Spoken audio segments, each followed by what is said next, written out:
Salut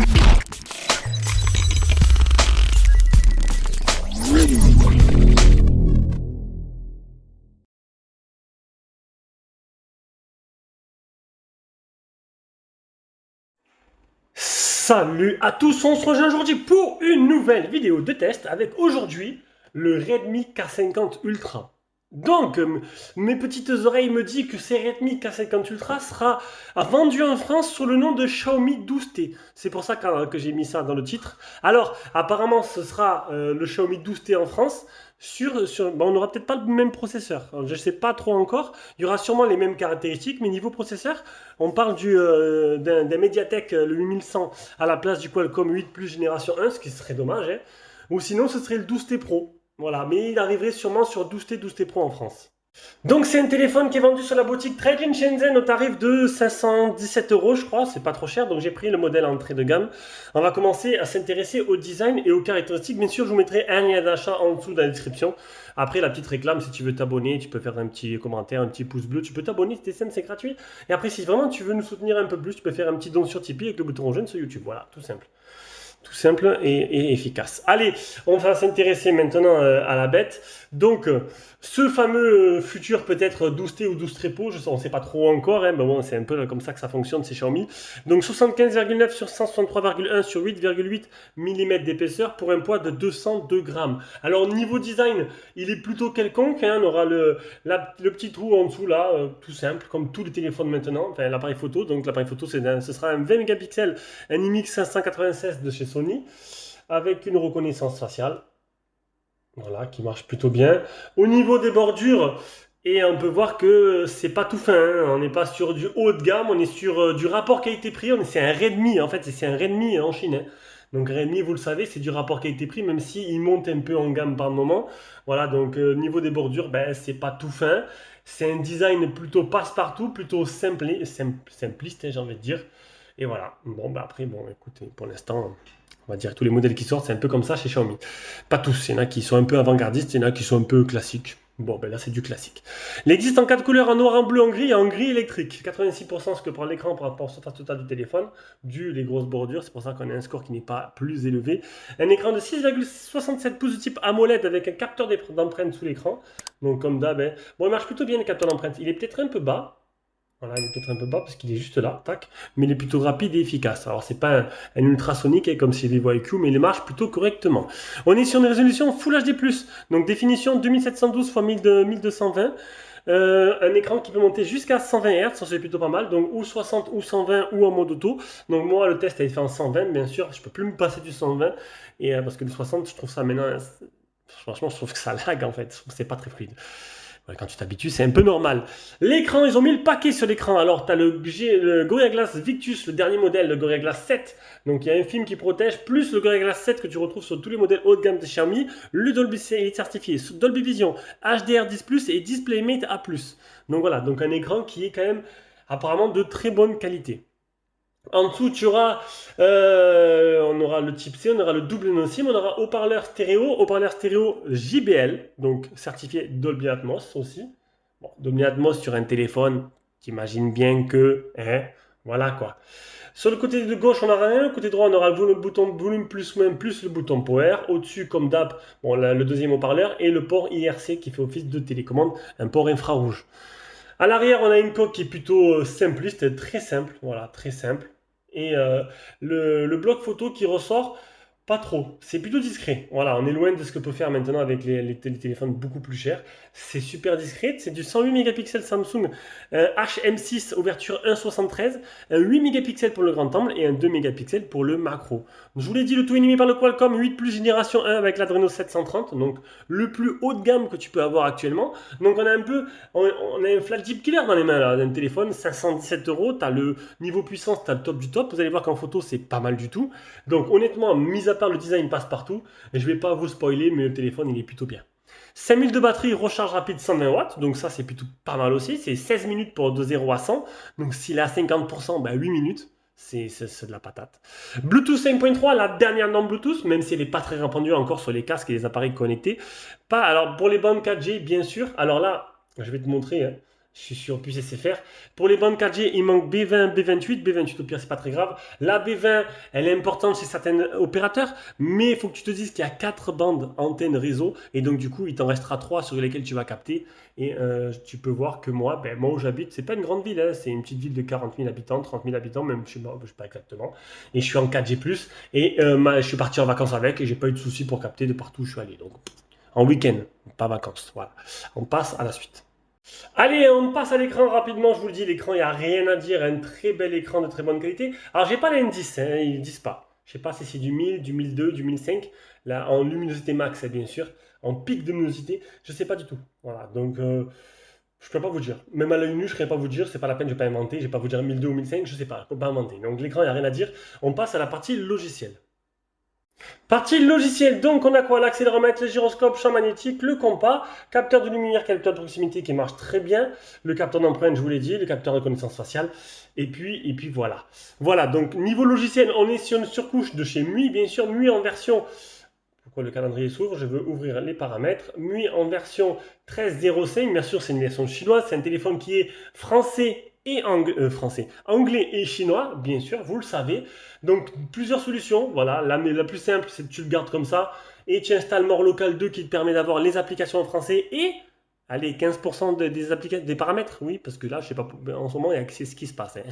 C'est ce que j'ai vu sur la tablette, et en français. Mais sinon, sinon, tu attends un peu, tu mets une ROM, tu déverrouilles le bootloader et tu mets la ROM Xiaomi.ui, tu auras 100% de français avec une ROM française. À toi de voir si ça t'intéresse ou pas, sinon, tu attends qu'il sorte en France et tu l'achèteras un peu plus cher en France. Voilà, moi je le présente, après, tu en fais ce que tu voudras, mais c'est sûr que sans le français et sans les bandes 4G adéquates, c'est vrai que ça va freiner certains. D'autres non, j'en connais beaucoup, mais certains oui.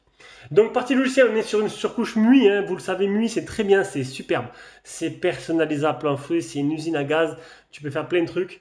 J'ai essayé de faire des captures d'écran pour vous montrer un peu les options, ça tourne aux petits oignons, c'est bien optimisé, il n'y a rien à dire, j'ai pas trouvé aucun ralentissement dessus, aucun bug, et ça c'est plutôt pas mal. Allez, on passe aux captures d'écran, hein. On commence par l'Antutu, donc qui plafonne à plus de 1 million. Le test et le chauffe qui n'a pas pu se faire parce que le téléphone a dépassé les 45 degrés, du coup il s'est mis en sécurité. 13 752 pour le PC Mark, les Geekbench le premier, le deuxième Geekbench. Le Safety Net il est propre. Le DRM Info il est certifié L1, donc du coup vous aurez bien la HD sur Netflix. Et ça c'est plutôt pas mal. Une suite logicielle, donc MUI en version 13.05. On peut booster la connexion en utilisant deux Wi-Fi ou et en même temps le réseau, ça peut être pas mal, le NFC. Un onglet personnalisation, donc Always on Display, les images, les icônes, etc. Le capteur d'empreinte, les effets, les fonds d'écran, il y a plein de trucs, les thèmes, boutique de thèmes et tout. Ça, c'est plutôt pas mal. Donc, le double tap pour l'éteindre, pour le réveiller. Donc, ça, c'est bien sûr de la partie. Le mode nuit. Alors, le mode nuit, c'est bien avant. Dommage, parce qu'avant, tu pouvais forcer les applications qui n'étaient pas compatibles. Là, tu ne peux rien faire. Un mode lecture. Les couleurs. Donc, moi, j'ai mis en vif. Le rafraîchissement d'écran, donc, ou par défaut, ou 60 ou 120. C'est toi qui choisis. Moi, j'ai fait en 120 le test. Un mode super résolution. Un mode amélioration de l'image par IA. Un mode HDR. Amélioration de la fluidité, tous ces modes-là, ces petites options, elles vont bouffer la batterie un peu plus, hein. Ça, je vous le dis. Donc, le Dolby Atmos pour les écouteurs. Alors, le vibreur qui est quand même un truc assez avancé, c'est marrant parce qu'il y a une petite démo où tu as une petite balle qui bouge et en fait, tu ressens vraiment les vibrations en même temps. Et ça, c'est plutôt bien fait. Le style de contrôle ou à l'ancienne ou nouvelle version, où tu peux y rajouter carrément Mi Home avec tes applications. Tes produits Xiaomi dérivés connectés comme l'aspirateur, alarme et tout, ou par tiroir ou pas sur le bureau comme style iPhone, navigation, gesture ou bouton.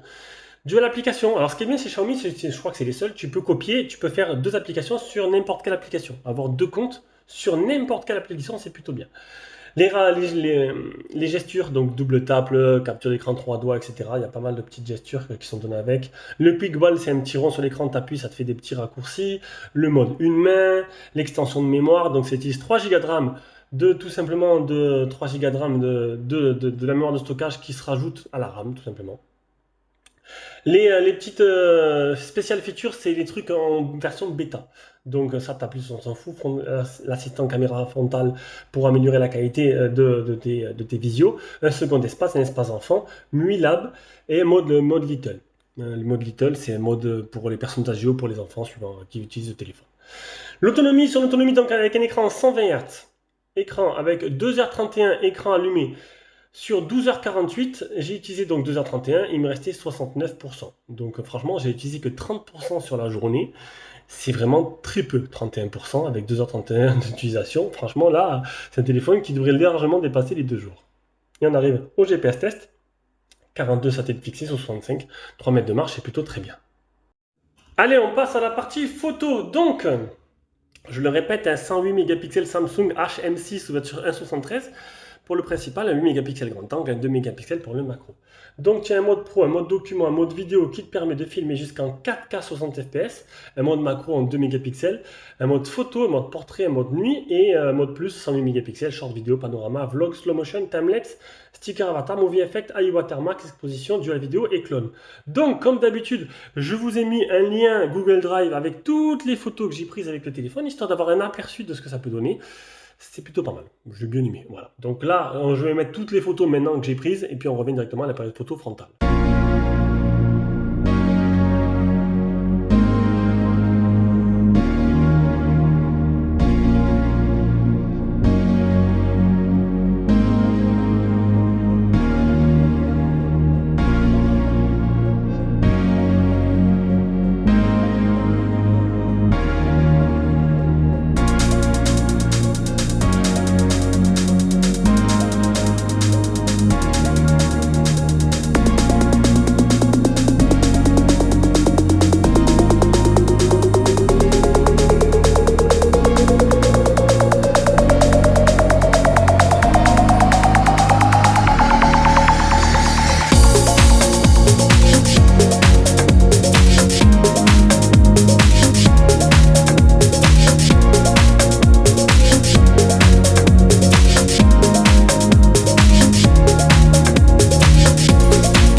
Donc voilà, on revient avec cet appareil photo frontal, un appareil photo frontal de 20 mégapixels, un Inix 596 de chez Sony.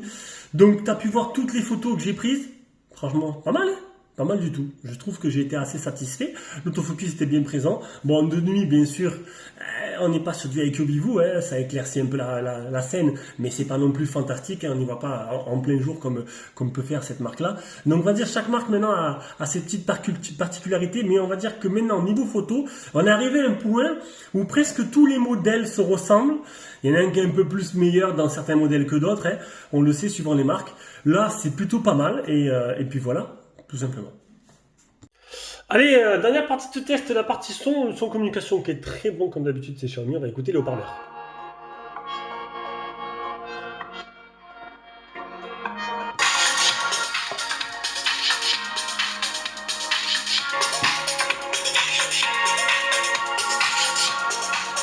Comme à chaque fois, on a un haut-parleur en bas qui envoie la patate et un haut-parleur en haut qui manque clairement de pêche. C'est vraiment un gros déséquilibre. À quand? Je le répète, mais à quand deux haut-parleurs de même facture, ce serait plutôt pas mal. Donc on arrive à la conclusion de ce test. Honnêtement, 517 euros, bon, c'est pas ce prix-là qui va arriver en France, hein. Alors je sais pas trop, je vous l'ai dit, si c'est le 12T, le 12T Pro, peut-être que ce sera aucun des deux. Mais à ce tarif-là, tu as vraiment un flagship killer avec quand même, ben, il est bien partout. Il est bien partout, un superbe écran avec les dernières normes, mais bon, il n'est pas 2K, mais on s'en fout un peu en fait. De Full HD+, ça suffit. Un design, bon, passe-partout classique, hein. Il n'y a rien d'extraordinaire dans le design. Une partie photo qui est plutôt propre, une grosse batterie, une charge rapide, et plutôt voilà. Bon, il n'y a rien à dire de plus. Allez, bisous, ciao ciao.